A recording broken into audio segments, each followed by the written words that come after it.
Senhoras e senhores, eu sou Felipe Noronha e hoje eu quero falar sobre uma tarde feliz esportiva. Se você parar para pensar, matematicamente ela não foi. Nas Olimpíadas, claro, estou falando da sequência de jogos, na verdade dos jogos paralelos das 4 da tarde, o Brasil tomou um sacode no handebol, o Brasil perdeu no basquete masculino e o Brasil conseguiu, né, sua vaga na final do futebol feminino. Ou seja, em derrotas contra vitórias, a vitória foi das derrotas, por 2-1. Mas, tirando o handebol que foi feio mesmo, eu diria que para os fãs de 2 dos 3 esportes mais populares do país, e aí, claro, a gente conta o vôlei, que ganhou hoje, inclusive, na quadra com as meninas, só que de manhã, a tarde foi muito feliz se você entende certos conceitos e contextos de ambos os esportes. E aí eu preciso começar pelo basquete. Como é que eu, um fanático por basquete, alguém que passa aí noites e madrugadas assistindo NBA, alguém que celebrou a vaga, né, na Olimpíada do basquete masculino como se fosse um título, meio que foi, né, o título do pré-olímpico, mas enfim, é alguém que viu esse mesmo time perder 3 dos 4 jogos na Olimpíada e ser eliminado nas quartas de final, ou seja, sequer chegou à briga pela medalha, como parte de uma tarde esportiva feliz. E aí que vem o contexto, né? Se você é muito doido por basquete, você sabe que o Brasil meio que não deveria estar aí. O Brasil precisou ganhar do time Z dos Estados Unidos nas eliminatórias da Copa, contar com uma eliminação da Argentina numa derrota aleatória para a República Dominicana em casa, para jogar a Copa do Mundo, ficar numa posição que o colocasse no pré-olímpico mundial e aí encarar no pré-olímpico mundial a mesma seleção que te eliminou da Copa, no caso a Letônia. Na Letônia. E aí o Brasil foi lá e ganhou da Letônia, e o Brasil foi lá e fez o que dele se esperava na Olimpíada, que era ganhar do Japão, tentar milagres contra a França e a Alemanha. Contra a França a derrota foi injusta, o Brasil foi extremamente prejudicado pela arbitragem, dava para ter vencido, talvez a gente fugisse dos Estados Unidos, talvez a gente encarasse outro país nas quartas e ganhasse, talvez perdesse do mesmo jeito. Mas os Estados Unidos não tinha como ganhar. Deu para fazer uma farra, brincar, ganhamos um quarto, ganhamos o terceiro quarto, 35-31, e acabamos eliminados. Se você colocar no papel, o Brasil não é um dos 8 melhores times do mundo, mas hoje o Brasil jogou sendo um dos 8 melhores times do mundo, porque estava entre os 8 que chegaram às quartas de final da Olimpíada. E por mais que o Brasil seja um país bicampeão mundial de basquete, se você não sabia, isso é um fato, perder dos Estados Unidos tentando jogar sem passar vexame numa Olimpíada e não numa primeira fase melancólica foi legal demais. É um time que nos deu 4 jogos para torcer, com motivos para torcer nos 4 jogos. Deu para torcer contra a França até o finalzinho, ainda fica bravo que a arbitragem prejudicou. Deu para torcer contra a Alemanha, se o Caboclo não perde tanto tempo de quadra com faltas, dava para ter vencido. Deu para torcer contra o Japão e a vaga veio. Deu para ficar fazendo conta para ver quem a gente enfrentar no mata-mata olímpico. Deu para torcer contra os Estados Unidos, deu para brincar quando a gente abriu o placar, ou naquela sequência de 9-0 no segundo quarto, ou com a vitória no terceiro quarto. Dava para se divertir com o esporte que a gente ama, mesmo sabendo que ia perder. E aí está o ponto. A gente se divertiu vendo o basquete brasileiro, o que é raríssimo, raríssimo. A gente só passa raiva, a gente só sente ódio, geralmente, do basquete brasileiro. E não, a gente foi para uma Olimpíada e foi tudo bem. Porque olha só, eu vi 4 vezes o Brasil jogando basquete na Olimpíada. Eu vou descartar 96, porque eu pouco lembro. Então 3. Em 2012, a gente passou raiva, porque a gente caiu para a Argentina nas quartas quando dava para ter vencido.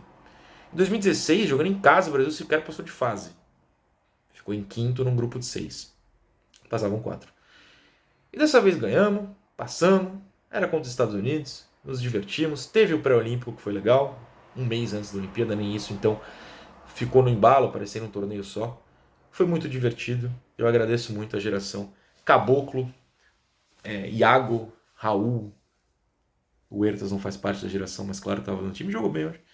Foi legal, foi divertido, então mesmo na derrota deu para ficar feliz. O que é raro em Olimpíadas, porque a gente torce para um país que perde muito, então a gente cansa uma hora de perder. A gente sempre começa as Olimpíadas com aquela valeu, valeu, valeu, e aí uma hora fala, a gente não aguenta mais valeu, dá para vocês ganharem alguma coisa? E o basquete não ia ganhar, e foi divertido mesmo assim. Então é importante. E num dia que também teve a Dora, por exemplo, né, no skate, sendo quarta colocada numa prova em que dificilmente o Brasil colocaria alguém na final de 8 nomes. E ela foi para a final, foi quarta, ficou a pouquíssimos pontos de nota, né? Esporte de nota, a gente tem trauma, tirando a Rebeca, de medalhar. Então, começamos a tarde de maneira divertida com a Dora no skate park e continuamos com o basquete masculino. Se você entender que a gente ia perder mesmo, o que importava era o caminho foi muito legal. Agora, o futebol feminino foi um espetáculo, né? Esse concretizou a tarde feliz. O Brasil aprendeu que existe um modo de jogar futebol que para mim é muito bonito, por mais que no meu time eu não queira que ele seja verdade, que é a retranca. Uma bela defesa, um belo contra-ataque, uma defesa que te leva a um contra-ataque bonito, é um dos estilos de futebol que mais me agrada. E é gosto pessoal. Eu gosto de ver no time dos outros ou nos times para os quais eu torço sem ser o Santos. O Santos tem a tradição de jogar para ataque, então lá eu quero que jogue no ataque. A seleção brasileira feminina de futebol, meu amigo, pode botar 11 jogadores em cima da linha. Tá tudo bem.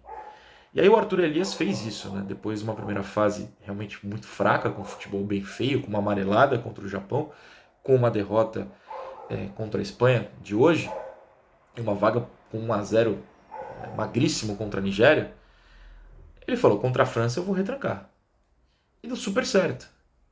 E aí, contra a Espanha, ele enxergou uma coisa que talvez muita gente não enxergasse, e eu digo isso porque a Espanha é campeã do mundo, então a maioria das pessoas meio que não enxergou, não conseguiu colocar em prática, que é eu vou retrancar, ok, mas eu vou contra-atacar pelos lados. E aí colocou a Ludmilla para correr de um lado, por exemplo, a Caroline também faz gol de contra-ataque no segundo, enfim, a Priscila, todo mundo, a Gabi Portillo, claro, todo mundo para correr nas costas das laterais, nas costas da zaga espanhola. E aí, foi bonito demais, o Brasil fez 4 e poderia ter feito 6, que não teria sido exagero, né? Se você viu o jogo, você sabe. E isso é muito divertido, porque aí teve a diversão de quem acompanha o futebol feminino de verdade e viu algo tão lindo acontecer 16 anos depois, né? A volta à final olímpica, lembrando que o Brasil jogou 2 finais, 2004 e 2008. Ambas a gente perdeu para os Estados Unidos, que é quem a gente vai enfrentar no sábado. Mas é outra história. Também, quem vê o futebol feminino só porque era o Brasil jogando, tipo minha vizinhança aqui, que gritou bastante nos gols, se divertiu, porque ganhou e goleou. E golear é sempre bom. Quem vê o futebol pelo lado tático, estudioso, se divertiu, porque o Brasil deu uma aula tática. O Arthur Elias armou uma defesa fortíssima, a Tarciane, por exemplo, espetacular zagueira, e contra-ataques maravilhosos. Todo mundo sabendo onde tinha que jogar a bola, onde tinha que correr. Não teve quem, tirando os espanhóis, quem tenha visto esse jogo e não tenha se divertido. Então é isso que a gente quer, né? Aquele Brasil da primeira fase, o Brasil recente da Copa do Mundo passado, do ano passado, o Brasil até da preparação, o Brasil chegou totalmente claudicante, eu sempre quis usar essa palavra, nas Olimpíadas. E aí, fez assim e mudou. Então, independentemente do resultado de sábado, eu acho que o Brasil deu 2 jogos tão divertidos, tão alegres, que já valeu a pena. Agora, sábado é outra história. Eu sou mais velho, tenho 34 anos, então lembro muito de 2008, lembro de 2004, mas com menos detalhes. Em 2004 eu sei que o Brasil jogou muito mais que os Estados Unidos, muito mais, com um amasso. O Brasil destruiu os Estados Unidos, tirando um pequeno detalhe chamado gol, e aí perdeu na prorrogação. Mas foi uma partidaça do Brasil. Talvez a melhor partida do Brasil na história do futebol feminino, talvez a segunda atrás da semifinal da Copa de 2007 contra o próprio Estados Unidos, um 4-1, 4-0, agora me fugiu. Em 2008 o Brasil jogou bem também, foi para a prorrogação e acabou perdendo, não foi exatamente justo, mas não foi tão injusto quanto 2004. 2004 foi extremamente injusto. E aí eu acho, tenho certeza, aliás, que o Brasil acabou de fazer em sequência as 2 melhores partidas desde então.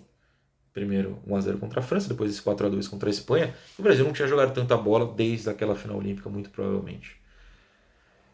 Difícil até lembrar de outro jogo que possa encaixar nessa história, mas acho que não. 2011, 15, 19, 23, não tivemos grandes vitórias em Copas. Você pode falar do 4-1 na Suécia, nas Olimpíadas no Rio, mas foi na primeira fase. depois o Brasil acaba eliminado pela própria Suécia nos pênaltis, na semi. As outras Olimpíadas também não fizeram nada demais. São as duas maiores atuações, então foi muito divertido. E aí, sábado é aquilo, cara. Os Estados Unidos, que não fizeram uma grande Copa no passado, ressurgiram, renovaram e estão lá de novo, mas cansadas, duas prorrogações. O Brasil também está cansado, jogar na defesa nunca é fácil. Mas por que não, né? Por que não? E não é hate, é análise tática. Não pode ter a Marta no time titular. O Brasil precisa de 11 meninas que consigam defender e correr. E hoje a Marta não cabe nesse time. Dito isso, tomara que ela entre na prorrogação, seja 1-0 e feche esse ciclo perfeito. Afinal de contas, ela estava naqueles outros jogos. Sei lá, sonhar não faz mal a ninguém, não é mesmo? Foi muito divertido hoje.